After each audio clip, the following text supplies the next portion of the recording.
우리는 말라기 그러면은 구약 성경의 마지막이다 이렇게 이야기를 합니다.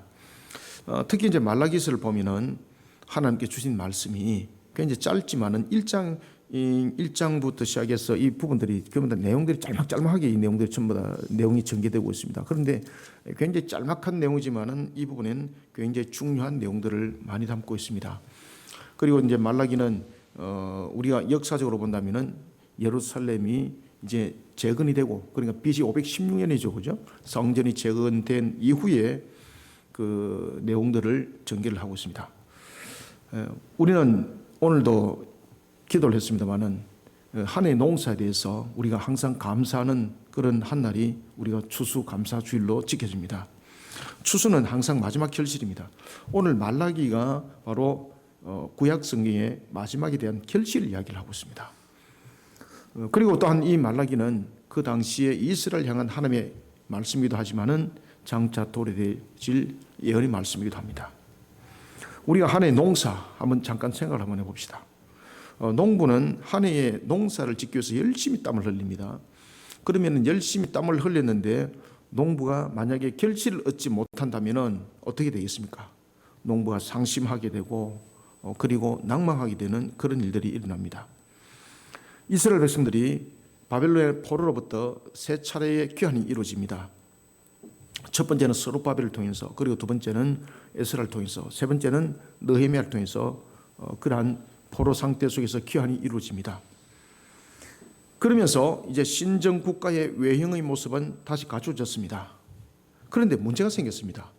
분명히 이들에게 돌아온 결과는 있는데 신앙으로 추수의 결실의 열매가 기다려지고 있는데 문제가 신앙의 추수의 결실의 문제에 대해서 문제가 생긴 겁니다. 우리가 성전이 재건되기까지의 그 과정들을 잠깐 돌아보면은 하나님께서는 성전이 재건될 수 있도록 학개선자를 세웠고, 그리고 스가랴를 세웠고, 그러면서 성전이 재건되기를 독려를 합니다. 그리고 그들이 다리오 1세 때에 BC 520년이죠. 성전 재건을 다시 시작을 하고, 그리고 4년 이후 BC 516년에 성전이 완공이 됩니다. 그리고 하나님께서는 2차 포로의 귀한 지도자인 에스라를 통해서 하나님의 말씀 앞에 이스라엘 백성들이 세워지도록 하나님께서 은혜를 베풀어 주십니다. 그리고 3차 포로 귀환의 지도자였던 느헤미야를 통해서는 하나님과 관계를 회복을 말하고 있는 성벽의 재건을 이루게 되는 것입니다. 명실상부하게 하나님의 나라에 대한 기본적인 골격을 갖췄습니다. 그런데 문제가 생겼습니다. 어떤 문제가 생겼겠습니까? 이들이 외형적 부분에서는 성전이 재건되었습니다. 성벽이 재건되었습니다. 그런데 그럼에도 불구하고 여전히 자신들 속에 나타나는 현실적인 문제가 신앙을 발목을 잡게 됩니다. 경제적 문제에 있어서도 자신들에게 형편과 환경이 원만하게 해결되지 않습니다. 그리고 또한 외부로부터 여러 가지 위협을 당하고 있는 문제 여전히 해결되지 않습니다. 고난과 압제에 따른 그런 암담한 상황이 마무리되지 않고 있습니다. 그러니까 이들 속에 회의감이 느끼기 시작하는 겁니다. 어떤 회의감이 느끼기 시작했을까요? 예루살렘으로 돌아왔을 때는 하나님께서 우리를 향해서 언약의 성취를 이룰 것이고, 그리고 어떤 그 모든 부분들을 이루어갈 것이라는 그런 기대감을 가지고 왔고, 그리고 그러한 속에 그들은 여러 가지 힘든 과정 속에 있음에도 불구하고 신앙 속에서 굳건하게 자신들을 세워나갔습니다. 그런데 상황이 변함이 없는 겁니다. 이들이 서서히 무너지기 시작합니다. 어떻게 무너짐을 당하기 시작했을까요? 하나님의 약속의 말씀에 대해서 회의감을 느끼기 시작합니다. 그러면서 하나님께서 말씀하신 그 약속의 말씀에 회의감이 느껴지면서 바로 치고 들어온 것이 뭐겠습니까? 바로 인본주의 생각이 함께 탁 들어버립니다. 공간이 생기면 반드시 채워지는 것이 있습니다. 그런데 그 공간을 무엇으로 채우는가 하는 것이 굉장히 중요한 것이죠. 그들의 공간이 왜 생겼나요? 하나님의 말씀에 대한 회의감이 피어버리니까 그 공간이 생긴 겁니다. 이 공간에 인본주의가 딱 들어와서 그 상황을 장악을 해버린 겁니다. 그러니까 인본주의가 딱 들어버리니까 무엇이 열매를 맺습니까? 불신앙이 열매를 맺는 겁니다. 그러면서 여전히 탐욕적이고 이런 인본주의 삶들이 다시 전개되기 시작합니다. 하나님께서는 이러한 과정에 놓여있는 이스라엘 향해서 말라기 선지자를 세우고, 그리고 이스라엘의 죄악을 지적합니다. 그리고 참된 결실의 열매를 맺도록 회개를 촉구합니다. 그리고 하나님의 말씀에 따라 성결한 삶을 살아가면서 메시아 왕국을 또한 예배하도록 합니다. 사랑하는 성도 여러분, 우리는 깨달아야 할 것이 있습니다. 우리는 결실은 분명히 과정이 있다는 것입니다. 과정이 없는 결실은 절대 없습니다. 어떤 결실을 맺는가라는 것은 어떤 과정을 거쳐왔는가에 대한 답이기도 합니다. 그래서 마태복음에서는 열매로 알리라 이렇게 말을 주고 있거든요. 그 열매로 안다는 것은 두 가지 성격인데, 그 열매는 그 나무가 어떤 나무인가를 증명하는 것이고, 두 번째는 그 열매가 떨 열매인지 극상품의 열매인지 그 과정을 통해서 열매를 맺기 전까지의 과정을 설명하기도 합니다. 그래서 열매는 두 가지를 설명하는데, 하나는 본질을 설명하고 있고 두 번째는 과정을 설명하고 있습니다. 우리의 신앙의 모습도 마찬가지입니다. 신앙의 모습들을 보면은 어떤 과정을 거쳐왔는가를 우리가 알 수가 있고, 그 다음에 그 신앙을 보면은 이것이 떨 열매 신앙인지 그 다음에 이것이 극상품의 열매 신앙인지 구별이 되는 것이죠. 그 부분들이 본질과 과정을 통해서 이 부분들은 열매가 이 본질과 과정을 설명하기도 합니다. 이런 부분들은 하나님께서 창조주로서 만물을 창조하실 때 절대 주권을 통해서 세웠던 원리와 똑같습니다. 우리 하나님께서 창세기 1장 28절에 생육번성 충만에 대한 선언적 축복을 하셨죠. 그죠? 그 속에는 무엇이 있는가 하면 반드시 과정이 있습니다. 이게 하나님께서 세우신 원리이기도 하고 질서이기도 합니다. 이 부분들은 모든 것에 적용됩니다. 우리의 삶에도 적용되고 우리의 성장 과정에도 적용되고 모든 자연 환경 속에도 적용되고 이것은 반드시 적용되게 되어 있습니다. 오늘 하나님께서 말라기를 통해서 우리에게 이런 상황을 깨닫게 합니다. 하나님께서는 말라기를 통해서 경고의 음성을 들려줍니다. 과연 무엇을 깨닫도록 하기 위해서 하나님께서는 말라기에게 경고의 음성을 들려줄까요? 우리는 여러 가지가 있습니다만은 세 가지 측면에서 우리는 오늘 본문이 주시는 말씀을 통하여 우리는 깨달아야 합니다. 그래야만이 우리가 좋은 결실을 맺을 수 있다는 사실입니다. 먼저 우리가 1절을 한번 읽어봅시다. 시작. 여호와께서 말라기를 통하여 이스라엘에게 말씀하신 경고라. 아멘. 먼저 우리는 1절부터 3절 통해서 보시면은 지금 이스라엘 백성들이 하나님께 2절에 보면은 굉장히 재미있는 이야기를 합니다. 주께서 어떻게 우리를 사랑하셨나이까. 이게 뭡니까? 이 반문법이거든요. 그런데 이 반문법에는 무엇이 있습니까? 주님께서 우리를 사랑 안 했다는 뜻입니다. 우리는 1절부터 3절 통해서 반드시 여러분 깨달아야 될 것이 있는데, 하나님은요 우리를 향해서 한없는 사랑을 베푸셨다는 것을 여러분 깨달으셔야 됩니다. 1절부터 3절 통해서 하나님의 한없는 사랑은 육신의 눈으로 확인되지 않습니다. 어떻게 확인하셔야 되는가 하면은 하나님의 한없는 사랑은 육신의 눈으로 확인하는 것이 아닙니다. 영이라는 믿음의 눈으로 바라볼 수밖에 없다는 것, 믿음의 눈으로 바라볼 수 있다는 것을 깨달으셔야 됩니다. 그래서 우리는 하나님의 한없는 사랑을 발견하시려면요 믿음의 눈이 커져야 됩니다. 그러지 않으면 하나님의 한없는 사랑은 절대 보이지 않습니다. 이스라엘 백성들이 지금 영적 눈이 안목이 갇혀 있다 보니까 하나님께서 우리를 어떻게 사랑하셨습니까? 이것을 반문법에서 말라기가 짧은 본문인데 8번 이야기합니다. 8번이나. 말라기 당시 이스라엘의 현실을 한번 봅시다. 서도에도 제가 말씀드렸던 것처럼 주변 이방인들로부터 위협을 받는 것이 여전했습니다. 삶이 공고함도 여전했습니다. 이 우리 형편 안 같습니까? 이런 현실이라는 상황 속에서 우리가 이것을 육신의 눈으로 판단하고 그리고 육신의 눈으로 이것을 바라보면요 반드시 신앙은 무너지게 되어 있습니다. 반드시. 이거는 예외사항이 없습니다. 하나님의 사랑을 의심하게 되고 하나님께 감사할 줄도 모르게 됩니다. 이제는. 지금 이스라엘 백성들에게 이 모습 그대로 나타난 겁니다. 그래서 이 모습을 통해서 우리를 조명해주고 있는 거예요. 이런 이스라엘을 향해서 하나님께서 말씀하십니다. 여호와께서 말라기를 통하여 이스라엘에게 말씀하신 경고라. 그죠? 경고라는 거예요. 그런데 하나님의 경고는요 감정에 한 것이 아닙니다. 이 경고라는 것은 어떤 뜻인가 하면은 그 일로 인하여서 뒤따라오는 공의가 있다는 것을 깨달아라는 겁니다. 다시 말하면은 이스라엘에 대해서 경고라라는 것은 너희들은 지금 공의의 저울에 올려져 있다는 뜻입니다. 신앙으로 결실을 맺은 것이 없기 때문입니다. 농부가 추수를 거두는데 전부 다 쭉정입니다. 지금 그 상황이 된 겁니다. 지금 이게. 하나님께서는 쭉정이는 어디다가 처리한다 그랬습니까? 곡간인가요? 아니면 어딘가요? 불에 던지시는 겁니다. 그러니 이스라엘 백성들이 신앙으로 세워지지 못하니까 쭉정이가 된 거죠. 그러니까 공의의 저울에 올려지니까 어떤 상태? 결국은 결실이 없는 그런 껍데기니까 태우심을 당하는 거죠. 분명히 하나님께서는 극상품을 맺도록 모든 부분들을 농사를 지어왔는데 이 쭉정이가 이루어진다는 것은 상상을 초월한 이야기예요. 극상품을 맺어야 극상품의 열매를 맺어야 할 이스라엘이 세속과 타락하는 속에서 지금 쭉정이가 됐다는 뜻입니다.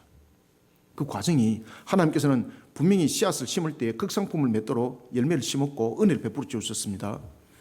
하늘에서 비도 내리시고 그리고 햇빛도 비춰주시고 바람도 불게 하시고 그런데 열매를 딱 거뒀는데 쭉정인 겁니다. 그 과정에 무엇이 있었을까요? 그 과정에 세속과 타락이 있었기 때문입니다. 세속과 타락이 이 안에 열매를 다 갉아먹은 겁니다. 헛된 열매를 맺은 거죠. 그러니까 하나님께서 경고하라 말씀하시면서 공의의 저울추에 올렸다는 것을 지금 깨달은 겁니다. 하나님으로부터 은혜를 입고 있음에도 불구하고 하나님께서 자신들을 사랑하셨는지 도발적으로 반문하는 겁니다. 오히려. 그러니까 뭐라고 이야기하는가 하면 이렇게 반문하더라는 거죠. 내가 너희를 사랑하였노라 하나 너희는 이르기를 주께서 어떻게 우리를 사랑하셨나이까 하는 듯 기가 막힌 거죠. 그죠? 하나님께서 극상품을 맺도록 최고의 씨앗을 땅에 뿌렸고 햇빛도 내려줬고 비도 내려줬고 바람도 적당하게 불게 해주고 극상품을 맺기에 충분한 조건을 하나님께서 은혜라는 것을 베풀어 주셨는데 무엇이 문제였을까요? 이들이 못 깨닫는 거죠. 왜 그런가 하면 이 속에서 신앙으로 반응하지 못하고 있다 보니까 이 안에서 세속과 타락이라는 부분들이 이 안에 있는 것을 전부 다 갉아먹어버린 겁니다. 그러면서 결과적으로 나타난 열매가 없으니까 자신들의 잘못에 대해서는 돌아보지 아니하고 하나님께서 우리를 버렸기 때문입니다. 하나님께서 은혜를 베풀지 않았기 때문입니다. 라고 이렇게 반문한다는 거죠. 이게 우리의 모습이기도 합니다. 이들이 역사 속에서 우리가 에스겔서 우리가 공부를 했지 않습니까?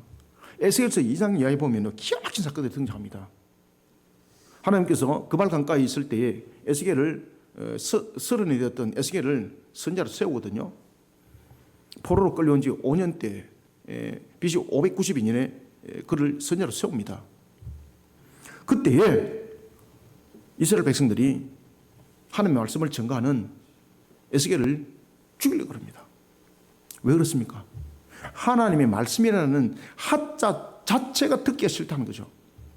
왜 그런가 하면 이들은 하나님에 대해서 어떻게 생각하고 있는가 하면 자신들이 바벨론의 포로로 끌려온 것을 어떻게 생각하고 있는가 하면 자신들 하나도 잘못이 없다는 거예요.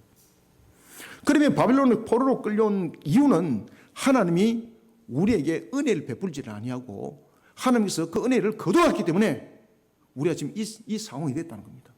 그게 얼마나 억울해, 그죠? 그 다음 두 번째, 자신들은 죄진 것이 없는데 조상들의 죄로 인하여서 자신들이 이렇게 끌려왔다는 거죠. 그러니까 전부 다 피해자라는 뜻입니다. 이것이 바벨론의 포로 상태 속에 있던 그발 강가의 이들의 영적 상태였습니다. 그것을 에스겔서 2장 이하가 적나라하게 표현하고 있습니다. 아주 상세하게 이야기를 하고 있습니다.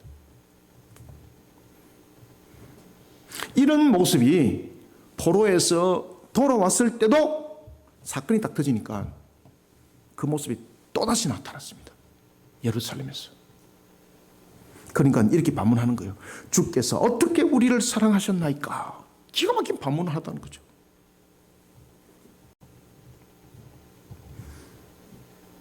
하나님께서는 누구보다 이스라엘을 사랑했습니다. 심지어 이들을 일깨우기 위해서 선자를 보내셨고 그리고 복으로부터 멀어지는 길을 가니까 하나님께서 심지어 바른 길로 가라고 회초리까지 들었습니다. 그러면서 하나님께서 이런 말씀을 하시는 거예요. 내가 야곱을 사랑하였고 에서는 미워하였으며 이게 여러분 좀 이상하잖아요. 야곱을 사랑하였고까지는 이해됐잖아요. 그런데 에서를 미워했다라는 것은 어떤 뜻일까? 이 말씀 속에는요, 하나님께서 대조법에 의해서 이스라엘을 얼만큼 사랑했는지를 하나님의 극적인 사랑, 하나님의 절대적인 사랑, 하나님의 한없는 사랑, 이것을 야곱과 에서를 통해서 지금 비교하고 있는 겁니다. 이 말씀은 에서를 미워하였거나 하나님의 사랑이 편견에 따른 것입니다, 이것이 아닙니다, 여러분들요. 그럼 하나님 속성 다 거짓말이잖아요. 하나님께서 야곱이라 일컫는 이스라엘을 누구보다 사랑했다는 것, 누구보다 축복했다는 것을, 이것을 대조를 통해서 말씀을 주고 있는 겁니다. 대조를 통해서. 이런 것들이 육신의 눈으로 확인될 수가 있겠습니까? 그죠? 영이라는 믿음의 눈이 밝혀졌을 때 깨달아지는 겁니다. 저도 마찬가지입니다. 우리가 모든 일들을 할 때도 마찬가지입니다. 목사도 마찬가지입니다. 믿음의 눈이 밝혀지지 않으면요, 환경 속에서 원망하고 낭망하고 결국은 껍데기만 그냥 벼고 안에 있는 것은 다 썩는 겁니다. 1절부터 3절을 우리가 함께 읽읍시다. 시작. 여호와께서 말라기를 통하여 이스라엘에게 말씀하신 경고라. 여호와께서 이르시되 내가 너희를 사랑하였노라 하나 너희는 이르기를 주께서 어떻게 우리를 사랑하셨나이까 하는도다. 나 여호와가 말하노라. 에서는 야곱의 형이 아니냐. 그러나 내가 야곱을 사랑하였고 에서는 미워하였으며 그의 산들을 황폐하게 하였고 그의 산업을 광야의 이리들에게 넘겼느니라. 아멘. 하나님은 언약에 신실할 뿐만 아니라 자기 백성을 향해 한이 없는 사랑으로 끝없이 그 결실을 맺도록 은혜를 베풀어 주신 분이 바로 하나님이십니다. 그런데 이스라엘은 이런 하나님의 은혜와 사랑이 돼서 제가 말씀드렸죠. 8번이나 반문합니다. 8번이나. 참 지겹죠, 그죠? 이게 왜 그렇겠습니까? 반문했을 때도 답을 줬는데 또 반문하고 밥을 주고 그걸 8번 했다는 거죠. 왜 이런 현상이 나타날까요? 불신앙의 눈으로, 육신의 눈으로 계속해서 바라보기 때문입니다. 8번이나 반문합니다. 육신이라는 불신앙의 눈은요, 하나님의 은혜와 하나님의 사랑을 바라보지 못하게 만듭니다. 영의 눈이 밝혀져야 합니다. 하나님은 지금도 자기 백성을 위해서 결실을 맺어가고 있습니다. 이것이 여러분 좋습니다. 우리는 하나님을 향해서 믿음의 눈을 키워나가야 합니다. 이것이 농사를 짓는 것과 똑같습니다. 믿음은 누워있을 때 그냥 이루어지는 것이 아닙니다. 믿음은요, 신앙이 땀 흘림이 반드시 있어야 됩니다. 농부가 결실을 맺기 위해서 땀을 흘리는 것과 똑같습니다. 신앙이 반드시 땀 흘리고 힘쓰고 예씀이 있어야 합니다. 그런데 그 땀 흘리고 힘쓰고 예씀이 세속적인 방법이 들어오면은 이제 이것은 가라지가 되는 겁니다. 쭉정이와 가라지는 똑같은 것이죠. 무엇으로 이 신앙의 열심을 해야 될까요? 바로 하나님께 주신 그 법도와 규례대로 그 신앙의 열심이 결국 알곡을 맺는 단단한 구조를 형성하는 과정이 된다는 겁니다. 하나님을 향한 믿음의 눈으로 이런 하나님의 은혜와 사랑을 바라볼 수 있는 우리 성도들이 되시기를 소망합니다. 그 다음에 두 번째 우리가 4절을 함께 읽읍시다. 시작. 에돔은 말하기를 우리가 무너뜨림을 당하였으나 황폐된 곳을 다시 사리라 하거니와 나 만군의 여호와는 이르노라. 그들은 사을지라도 나는 흘리라. 사람들이 그들을 일컬어 악한 지역이라 할 것이요 여호와의 영원한 진노를 받은 백성이라 할 것이며. 아멘. 이게 여러분은 무엇인가 하면요, 하나님의 전능하심이 절대 주권 속에서 나타남이고, 그리고 하나님께서 반드시 공의 가운데에 모든 것들을 하나님께서는 이끌어간다는 뜻입니다. 이게 우리는 두 번째 무엇을 깨달아야 될 것인가? 무엇을 깨달아야 될 것인가? 첫 번째는 육신의 눈으로 바라보지 말고 믿음의 눈으로 우리가 하나님의 일하심을 바라봐야 된다는 것, 그죠? 두 번째는 하나님의 뜻을 역행하는 인본주의로 쌓아 올린 열심의 탑은요, 무너짐을 당할 뿐만 아니라 하나님의 진노를 피할 수 없다는 것을 반드시 깨달으셔야 됩니다. 하나님의 뜻을 역행하면 안 됩니다. 만물은 하나님의 주관하심이거든요. 그리고 만물은 하나님의 주관하심 속에서 항상 하나님은 이 원칙이 있는데, 이 반드시 여러분들 인식하셔야 됩니다. 원칙이 있는데, 창세기를 가르치면서 제가 굉장히 강조했잖아요. 그리고 이제 이런 부분들을 통해서 제가 하나님의 숨결 안에 그 책에서도 제가 이것을 상세하게 써놓게 됐죠. 하나님의 모든 원리는 무엇인가 하면은 질서와 조화로움과 아름다움이에요. 이것이 생육 번성 충만함이에요. 모든 것은 질서가 있습니다. 그 속에서 하나님은 조화를 만들어 놔요. 인간의 죄는요, 이 질서를 깨뜨리고 조화를 오히려 하나의 대결 구도를 형성해요. 잘생겼다, 못생겼다, 이쁘다, 못났다. 이게 뭡니까? 이게 조화로움이 아니에요. 하나님께서는 원래 세모도 만들고 네모도 만들고 꼼보 같은 것도 만들고 둥근 것도 만들었습니다. 왜 만들었을까요? 그 속에 조화로움이 형성되면서 아름다움이 만들어지는 거예요. 그런데 우리는 이것을 역으로 보는 거예요. 왜? 비교 상태 속에서 보는 거예요. 이게 인간의 죄성 속에서 이 비교 상태를 보게 되면 항상 이것을 아름다움의 방식으로 보는 것이 아니라 하나님의 조화로움의 방식으로 보는 것이 아니라 인본적 모습을 위해서 마귀가 주는 그 마음을 가지고 바라보는 겁니다.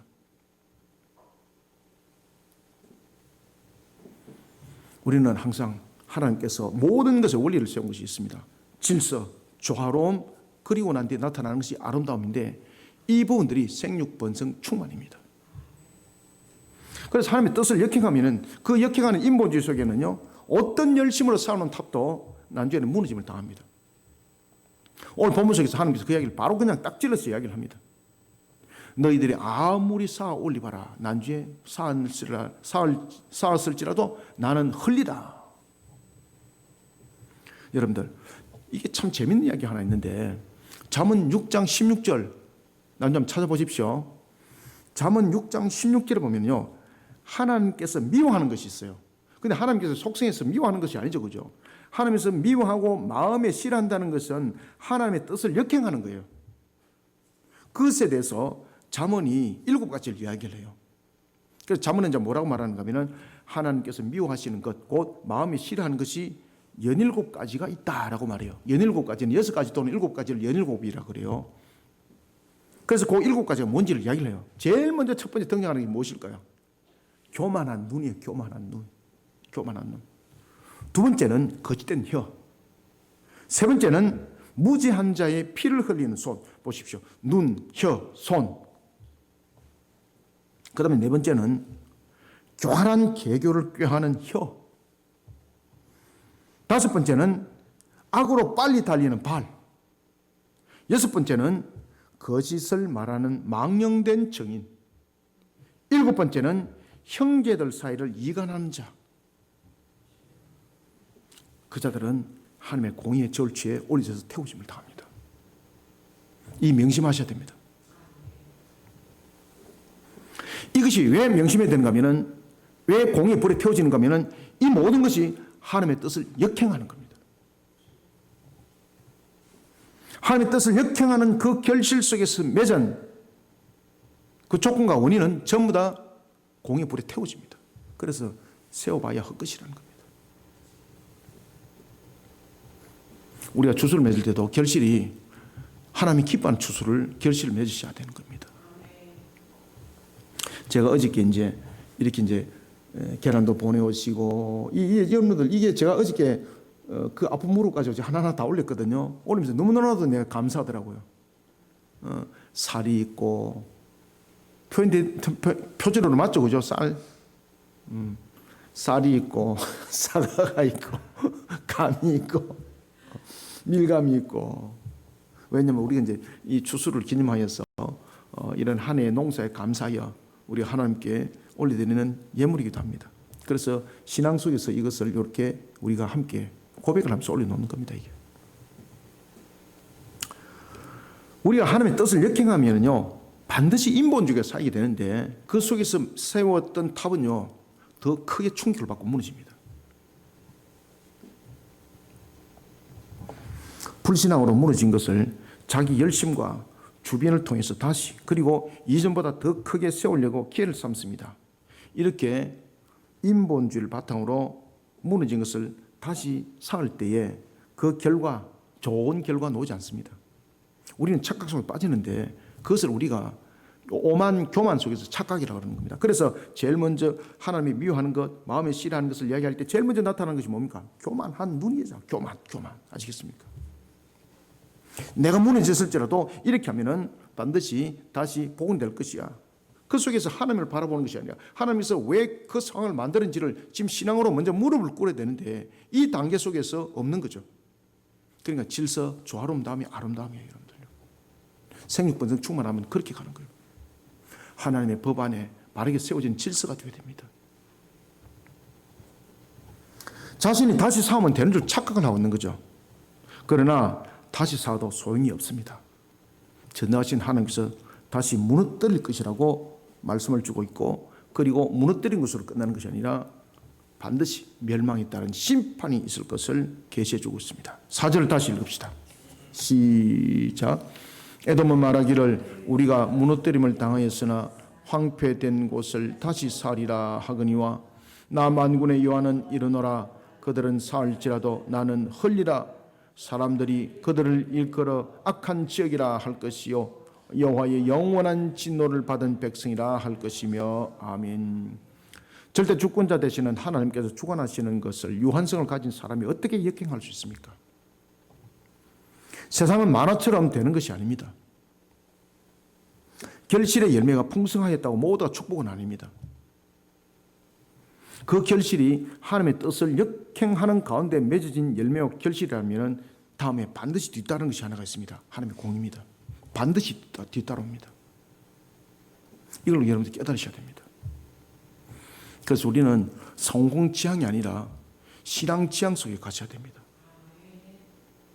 성공을 반드시 하십시오. 생육번성 충만한 속에 그 속에 성공의 원리가 있습니다. 그것을 따라가시는 겁니다. 하나님이 기뻐하는 성공을 하시길 바랍니다. 하나님의 뜻을 역행하면서 이런 어떤 그 부분들은요, 떨어지는 충격이 더 큽니다, 나중에. 그냥 나중에 회초리 하나 맞고 다시 일어설 수 있는데, 인본주의로 쌓은 그 충격은 나중에 떨어져가지고 반신불수됩니다. 아무것도 못합니다. 하나님의 뜻을 역행하면서 쌓아올린 인본주의 탑도 분명히 결실은 있습니다. 결과물 반드시 있습니다. 그런데 우리가 잊지 맙시다. 요한계시록 14장 8절과 18장 2절을 보면은 큰 성 바벨론과 같이 무너집니다. 무너져도다 큰 성 바벨론이여. 그죠? 결과물은 무너짐을 당할 뿐만 아니라 하나님의 진노에 피할 수 없는 공의가 함께 뒤따른다는 것을 반드시 깨닫는 우리 성도들이 되시길 소원합니다. 마지막으로 세 번째는 5절 함께 읽읍시다. 시작. 너희는 눈으로 보고 이르기를 여호와께서는 이스라엘 지역 밖에서도 크시다 하리라. 아멘. 이 지금 말라기가 굉장히 좀 서정적이면서 또는 우리에게 좀 그 서사적인 부분들도 함께 이야기를 하고 있거든요. 그런데 굉장히 중요한 것은요, 그 속에서 요점 정리는 싹 다 하고 있어요. 오늘 본문에도 보면은 5절에서 가장 중요한 포인트가 무엇이겠습니까? 이스라엘 지역 밖입니다. 이스라엘 지역 밖. 하나님은 이스라엘 안에서만 하나님이 아니고 이스라엘 밖에서도 크시다라는 것이죠. 여러분, 우리는 깨달아야 할 것이 있습니다. 세 번째로 하나님께서는 자기 백성을 특별히 사랑하고 귀하게 여긴다는 것을 깨달으셔야 됩니다. 어디에서까지? 모든 것에 있어서. 아시겠습니까? 지금 이스라엘 밖이라는 것은 모든 것을 지금 함유하고 있습니다. 이것이 우리를 향한 하나님의 사랑입니다. 여러분. 저도 이렇게 사역을 하다 보면은 하나님이 나를 사랑하지 않는갑다. 일이 잘 안 풀리고 그러면 우리 때처럼 그렇게 한탄하지 않습니까? 그런데 아니에요, 여러분들. 그때도 하나님은요, 내 옆에서 만들어가고 계시는 거예요. 우리가 이것을 믿음의 눈으로 바라보지 못하니까, 육신의 눈으로 바라보니까 이것이 세상적 부분에서 비교하여서 하나님 나를 언제 사랑했습니까? 이스라엘 백성들은 그렇게 이야기한다니까요. 그발 강가에서 그들의 모습처럼 이야기를 한다니까요. 하나님께 8번이나 반문했다 그러잖아요. 여러분들 하나님의 백성이라면 제일 먼저 환경을 통해 하나님의 역사를 믿음으로 바라보는 신앙관을 바르게 세워야 합니다. 이게 정말로 너무 중요한 포인트입니다. 이런 바른 신앙과는 자신이 목격한 하나님의 역사하심을 통해서 하나님의 주권을 인정하는 신앙으로 성장합니다. 아주 중요한 겁니다, 진짜. 그래서 우리가 신앙에 더욱더 성장하면서 결실을 맺을 때 보면은 자신이 얻었던 결과를 통해서 항상 뭐라고 말합니까? 하나님께서 하셨습니다. 하나님께서 나를 이렇게 세우셨습니다. 그래서 하나님께 영광을 돌리지 않습니까? 그런데 나중에 뭔가 툭 꺾이기 시작하면은 어떤 이야기를 하고 있습니까? 자신의 교만을 나타나기 시작하고 이런 인본적 속에는 반드시 무너짐이 그 속에 함께 있는 겁니다. 바른 신앙관, 하나님의 주권을 반드시 인정하게 됩니다. 이게 하나님의 기쁨이 되는 거예요. 이게 하나님의 영광이 되기도 합니다. 그러면서 신앙은 성장하는 겁니다. 늘 하나님을 자랑스럽게 그리고 자랑 삼으시길 바랍니다. 이게 입버릇처럼 나오셔야 됩니다. 이게 신앙 성장입니다. 신앙 성장. 아시겠습니까? 신앙도 날마다 신앙이 물을 주셔야 돼요, 여러분들요. 신앙이라는 결실은 추수의 성장 과정과 똑같습니다. 신앙은 절대 여러분들 그저 성장되지 않습니다. 뿌린 대로 됩니다, 신앙은. 그래서 공 심은 데 공 나고 파 심은 데 파 납니다, 여러분들. 아시겠습니까? 제가 여러분들 이거 들고 1층에서 들고 올라오면서 얼마나 제가 기뻤겠습니까, 제가. 들고 올라오면서 그분들을 위해서 기도합니다, 제가. 그러면 하나님이요, 거기도 특별히 들어주세요, 여러분들요.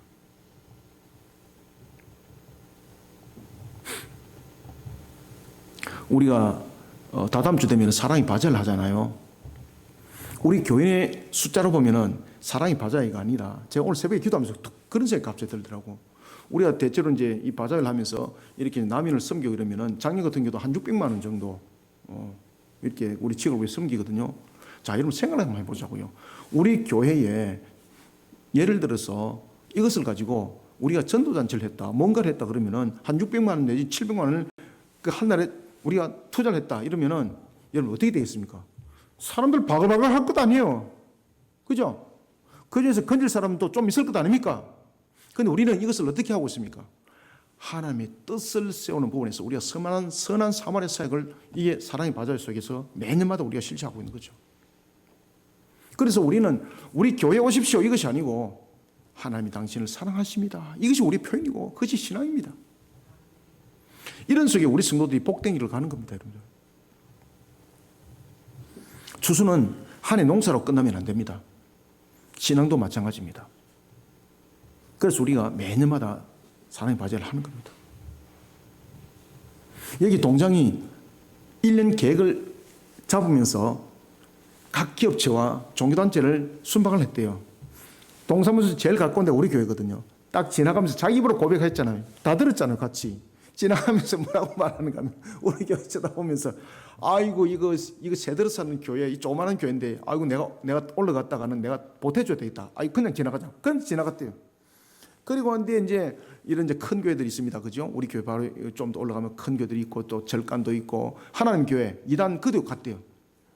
좀 더 달라면서 그들이 주관하는 예배도 참석했대요. 그런데 한 군데도 안 왔다는 거죠, 한 군데도. 그런데 자신이 보면서 야, 이 가난한 이곳에 내가 오히려 보태줘야 되겠구나. 아이고 여기 올라가면 안 되겠구나 했던 그 교회가 아무 소리도 없이 갑자기 나타나서 지역을 섬기더라는 거죠. 깜짝 놀랐다는 거죠. 그러면서 감동했다는 거죠. 그리고 저희들이 또 약속을 했습니다. 내년에는 이 배를 우리가 섬겼습니다. 그러니까 속으로 자기도 아이고 이번만 오고 그냥 끝이겠구나 이렇게 생각했대요. 근데 놀랄 사실은 진짜로 배를 가지고 온 거예요, 우리가. 그러니까 더 놀란 거예요. 그러면서 매년마다 저희들이 해운대 구청장이 직접 우리 교회를 감사장을 주기 시작했어요. 그것이 벌써 7장이나 있습니다. 그러면서 이제 올해는 제게도 이제 개인 감사장을 또 주고 교회를 또 감사장을 주고 그러니까 한 해에 감사장이 2개를 주시더라고. 왜 그런가 하면은 이렇게 끊임없이 이와 같이 지켜 나오면서 지역을 섬기고 이런 부분들이 우리 재송군 지역에서 우리 교회가 딱 유일한 교회입니다. 그런데 우리 교회 형편을 보면은 우리는 얻으러 가야 될 교회입니다. 그런데 우리는 나눠주는 교회가 되고 있습니다. 얼마나 행복한지 모릅니다. 여러분들 우리의 나눔과 섬김은요 내 행편 가지고 하는 것이 아닙니다. 우리는 신앙대로 반응하면은요 그 다음에 역사는 하나님이 책임져 주십니다. 이것이 결실입니다. 결실.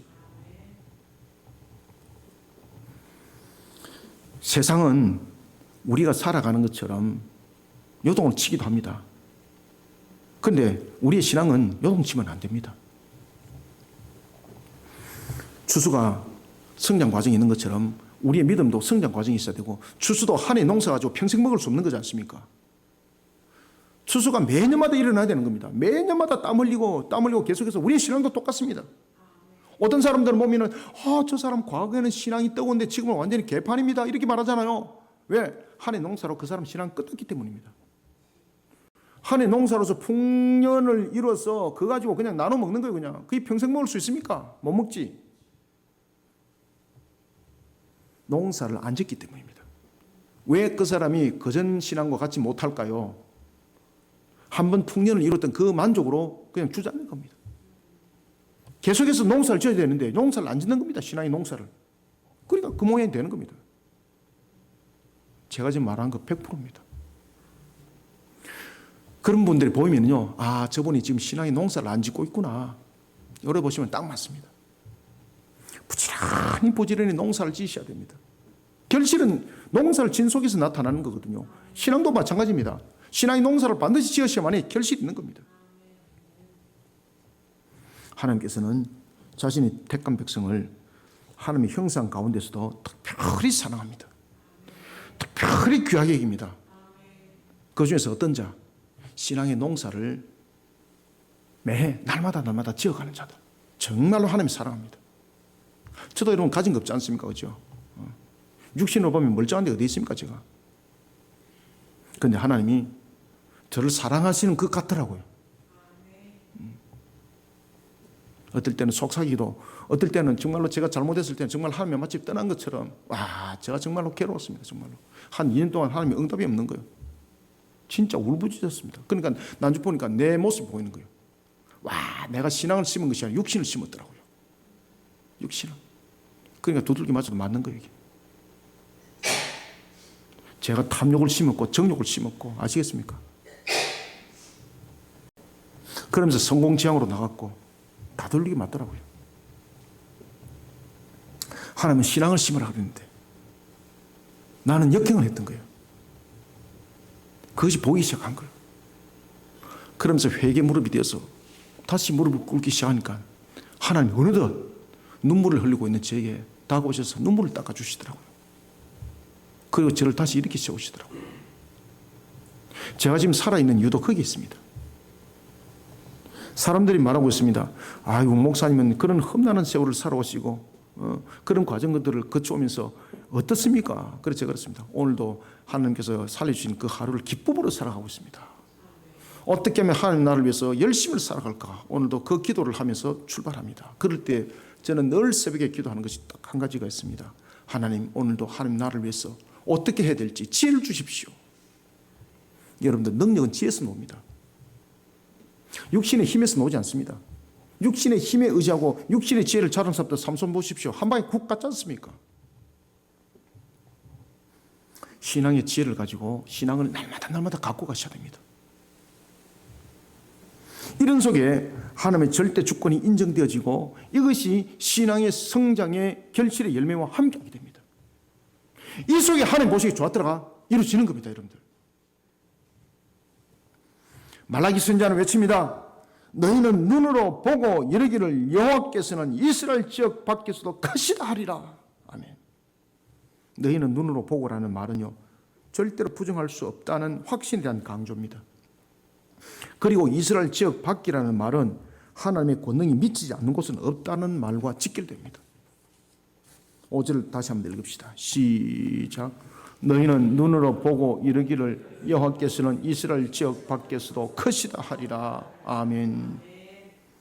눈으로 보고와 여호와께서는 이스라엘 밖에서도 크시다라는 말씀은 구체적으로 사물을 보듯이 하나님의 절대 주권에 의한 권능은 부인할 수 없다는 겁니다. 우리의 눈은 한계를 가지고 있습니다. 그러나 믿음으로 하나님을 바라보면 하나님의 절대 주권이 자기 백성을 향해 특별히 권능을 바라고 있다는 것을 깨닫게 됩니다. 이것을 믿음이라고 말하는 것, 이것을 신앙이라고 말하지 않습니까? 하나님은 우리를 버리거나 떠난 적이 없습니다. 오늘 본문도 말씀을 주고 있습니다. 여호와는 이스라엘 밖에서도 크시다. 이 말씀이 여러분들에게 위로가 되시길 바랍니다. 이 말씀대로 우리가 어디에 있든지 하나님은 우리를 특별히 사랑하시고 귀하게 여기시고 있다는 것을 깨달으셔야 됩니다. 이런 우리 또한 하나님의 백성다운 모습으로 신앙 가운데 우리의 모습들이 펼쳐져야 된다는 것도 함께 잊지 않는 우리 성도들이 되시길 소원합니다. 말씀을 맺습니다.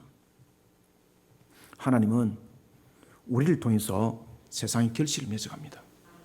그러니까 저 여러분들은 참으로 존귀한 자고 귀한 자들이고요, 중요한 사람들입니다. 세상 사람들은 여러분들을 갈로 밖으로 내놓을지 모르겠습니다만은요, 하나님은 여러분들을 세상 속에서 가장 중요한 인물로 중심으로 지금 삼고 있습니다. 왜냐하면 여러분을 통해서 하나님의 결실이 맺어지고 여러분을 통해서 하나님의 기쁨이 형성되기 때문입니다. 그리고 여러분들의 모습이 하나님의 영광이 되기 때문입니다. 그러니까 이스라엘 밖에서도 크시다고 말씀을 주고 있는 겁니다. 하나님은 오늘도 우리를 통해서 결실을 풍성히 맺어가기를 원합니다. 그리고 그 결실은요, 하나님 보시기에 좋았더라가 되어야 합니다. 이것을 우리는 깨달아야 합니다. 하나님의 사랑만을 강조하다 보면 신앙이 한쪽으로 치우칠 수가 있습니다. 그래서 우리는 신앙이 항상 공의만 또 이야기를 해도 안 됩니다. 사랑만 이야기해도 안 됩니다. 여러분들, 우리가 차가 굴러가는데 바퀴가 양쪽에 있잖아, 그죠? 신앙이 바로 양쪽의 축을 함께 가져가셔야 됩니다. 사랑과 공의가 함께 굴러가야만이 이것이 신앙이 만들어집니다. 이게 사랑만 강조해서 신앙 안 만들어집니다, 여러분들요. 공의만 강조해서 이 신앙 안 만들어집니다. 사랑과 공의가 함께 축을 이뤄서 굴러갈 때 이제 신앙이 생성되어지고 풍성한 열매를 맺는 그 역사가 일어난다는 것입니다. 하나님의 한없는 사랑도 영이라는 믿음의 눈으로 바라보지 않으면 자기중심 또는 이기적인 모습으로 발전하게 됩니다. 신앙의 관점으로 승화시켜 나가지 못하는 것은 그 결과물은 결국은 자신을 무너뜨리는 발목이 되고 올무가 됩니다. 우리는 이런 이유를 만들어가고 조건을 만들어가면 안 됩니다. 우리는 하나님께서 우리를 축복할 수밖에 없는 이유와 조건을 만들어가야 되는데 우리가 하는 일들은 보면은 우리 자신을 무너뜨리는 이유와 조건을 만들어가고 있다는 것이죠. 그래서 칼빈이 제가 기독교 강론 가르치면서 이제 계속해서 강조했잖아요, 그죠? 우리 속에는 죄 짓는 공장이 있다고. 제일 잘할 수 있는 것이 뭔가 죄 짓는 거, 죄 짓는 거. 안 가르쳐줘도 공장이 막 자동으로 돌아가는 거야, 그냥 이게 막 자동으로 그냥 생성돼가지고 막 돌아가는 거야, 열심히. 그래서 우리는 항상 신앙의 관점으로 자신을 성화시키지 못하면요, 결국은 자신을 발목 잡고 결국은 자신을 무너뜨리는 이유와 조건을 만들어갑니다. 하나님의 뜻을 역행했던 사울 보십시오. 그리고 하나님의 뜻을 향하여서 나갔던 다윗, 둘 다 결론이 어떻습니까? 완전히 그냥 극과 극이지 않습니까? 한쪽은 멸망의 역사였고 한쪽은 번역의 역사입니다. 심지어 여러분 사무엘하 7장 보십시오. 하나님께서 영원히라는 단어를 쓰고 있지 않습니까? 영원히라는 단어. 다윗을 축복할 때. 오늘도 우리는 하나님 안에서 신앙의 결실을 맺어가는 성도들이 되시기를 주님의 이름으로 축원합니다. 하나님 감사합니다. 주님께서 오늘도 우리에게 펼쳐주시는 말씀, 오늘도 우리에게 깨달음을 주신 것을 다시 한번 더 상과 마음판 속에 각인하고 새겨봅니다. 하나님은 살아계십니다. 오늘도 우리가 하나님의 주관하심 속에 살아가는 우리의 모습들이 항상 하나님의 법도와 규례 속에 우리의 주관이 아니라 하나님의 주관하심이 이루어지기를 원하고, 또한 우리가 달려가는 여정의 걸음 속에도 특별히 하나님께서 우리의 모든 것들을 지켜보아 주실 뿐만 아니라 우리를 극진히 사랑한다는 것 속에 우리가 달려갈 때도 우리의 톱니바퀴는 항상 사랑과 공의가 함께 엮어져서 달려가는 신앙이 되게 하여 주옵소서. 그래서 우리의 신앙들이 마치 이사야 28장의 말씀처럼 옆걸음을 치는 개걸음이 되지 않게 하여 주시길 원합니다. 우리에게 추수의 기쁨을 함께 나누게 하시던 하나님이여, 우리의 추수의 결실들이 세상 속에서 극상품이 맺혀지게 하여 주옵소서. 우리가 맺혀지는 열매가 뜰 열매가 되어서 우리를 오히려 넘어뜨리는 족쇄가 되고 올무가 되어서 어찌 그것이 복이 따겠습니까? 하나님이여 우리에게 오늘도 생육번성 충만함의 축복 속에 우리가 달려가고자 하오니 우리 성도들 오늘도 주님의 말씀으로 통임해 주시고 하늘을 향한 신앙으로 결실을 맺어가는 추수가 되게 하여 주옵소서. 그런 가운데 감람나무 무화과나무에 참열매를 맺게 하시고 극상품이 맺게 하여 주시고 이것이 우리 성도들의 수확이 되고 소득이 되는 속에 그 입술은 하나님을 향한 감사와 찬양이 끊이지 않게 해 주시길 원합니다. 주께서 베푸시는 은혜 속에 또한 우리가 이러한 사명과 사역 속에 우리가 사역을 함께 또한 진행해 나가는 것이 있습니다. 사랑의 바자를 통해서 이러한 신앙의 결실들을 함께 맺어가져가는 우리 성도들 주님께서 또한 은혜롭게 하여 주시옵소서. 종의 입술을 통해서 증거된 말씀이 하늘의 철장 권세가 되게 하여 주시고 주님 나라를 위해서 세우는 거룩한 산 역사의 말씀이 되게 하여 주시옵소서. 생명수가 되게 하여 주시고 은혜의 꼴의 양식이 되기에 부족함이 없도록 성령의 기름 부음을 이 시간에 충만히 내려 주시옵소서. 예수님의 이름으로 기도드립나이다. 아멘.